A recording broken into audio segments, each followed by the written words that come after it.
যদি আপনি বাস্তবে সত্যিই কিছু করতে চান তাহলে কোনো না কোনো রাস্তা ঠিকই খুঁজে পাবেন, আর যদি কিছু না করতে চান তাহলে আপনি অজুহাতও ঠিকই খুঁজে পাবেন।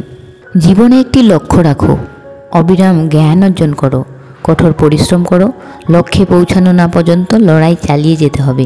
তুমি অনন্য, তুমি তোমার জীবনকে মহান করে তুলতে পারবে। শুধু দাঁড়িয়ে দাঁড়িয়ে নদী দেখতে থাকলে আপনি কোনোদিনও সেই নদী পার করতে পারবেন না। পার করতে হলে আপনাকে অবশ্যই সঠিক পদক্ষেপ নিতে হবে। স্বপ্নগুলো অনুসরণ করার যদি সঠিক সাহস থাকে তবে স্বপ্ন বাস্তবে রূপ দিতে শুরু করবে। নিজের জীবনের মূল্যবান সিদ্ধান্ত নিজেই নিতে শিখুন, তা না হলে আপনার জীবনের সেই সিদ্ধান্ত অন্য কেউ নিতে সামান্য সময়ও নষ্ট করবে না। সময় থাকতে আপনি যদি আপনার ভুলগুলোকে শুধরে নিতে না পারেন তাহলে আপনি আবার একটি নতুন ভুল করে বসবেন। আপনি আপনার ভুল থেকে তখনই শিখতে পারবেন যখন আপনি ভুলগুলোকে মেনে নিতে পারবেন।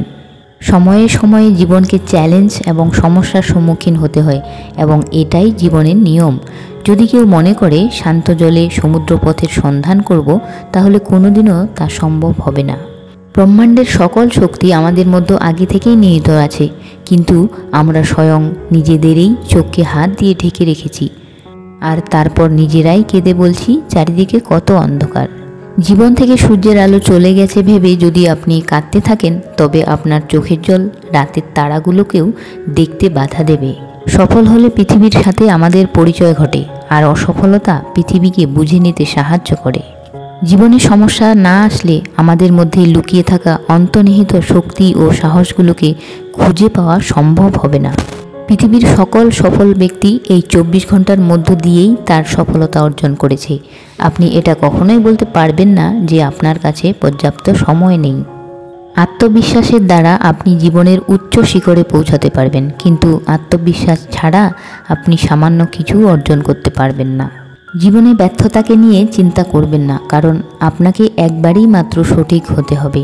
পরিচয় দ্বারা পাওয়া কাজ কিছু সময়ের জন্যই থাকে, কিন্তু কাজ থেকে প্রাপ্ত পরিচয় সারা জীবন থাকে। ঈশ্বর তার নিজের মতো করে তোমাকে একটি চেহারা দিয়েছেন, কিন্তু নিজের স্বার্থের জন্য তুমি তাকে পরিবর্তন করে নেওয়ার চেষ্টা করো। চেষ্টা কখনো ছাড়া উচিত নয়, কারণ চাবিগুচ্ছের শেষ চাবিটাও কিন্তু তালা খুলতে পারে। যতক্ষণ আপনি আপনার সমস্যা ও অসুবিধার জন্য অপরকে দায়ী মনে করবেন ততক্ষণ জীবনের সমস্যা ও অসুবিধা সমাধান করতে পারবেন না। যদি একজন পরাজিত মানুষ হেরে যাওয়ার পরও হাসি মুখে থাকে তাহলে জয়ী মানুষটি তার জেতার আনন্দ নিমিষে হারিয়ে ফেলবে। এটিই হলো হাসির আসল শক্তি।